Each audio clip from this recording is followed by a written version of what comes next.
एक गांव में रामू नाम का एक गरीब किसान रहता था। उसके पास थोड़ी सी जमीन और 2 बैल थे, जिनसे वह मेहनत करके अपना घर चलाता था।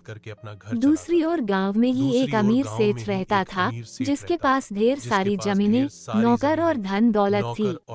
एक साल गांव में बारिश बहुत कम हुई, फसल खराब हो गई और रामू के घर में खाने तक की समस्या हो गई। मजबूर होकर वह सेठ के पास मदद मांगने गया। सेठ ने घमंड से कहा, मैं मदद कर दूंगा, लेकिन बदले में अपनी जमीन मेरे नाम करनी होगी। रामू दुखी हो गया। जमीन ही उसकी पूरी जिंदगी थी। उसने सेठ की बात ठुकरा दी और उम्मीद के साथ वापस लौट आया। अगले दिन गांव में काम के लिए सरकारी योजना आई। मजदूरों की जरूरत थी। रामू ने खुद भी काम किया और गांव के दूसरे गरीब लोगों को भी साथ जोड़ा।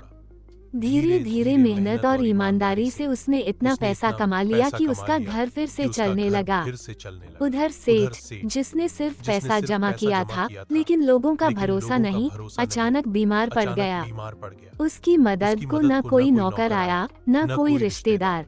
तब उसे एहसास हुआ कि असली दौलत तो लोगों का भरोसा और सम्मान होता है। कुछ दिनों बाद सेठ खुद रामू के घर गया और बोला, तुम गरीब हो पर दिल से अमीर हो। मैंने घमंड में तुम्हारे साथ बुरा किया, माफ कर दो। रामू ने मुस्कुराकर कहा, माफी देने से दिल और बड़ा होता है। दोनों ने एक दूसरे का सम्मान किया और गांव में सबके लिए मिलकर काम करने लगे।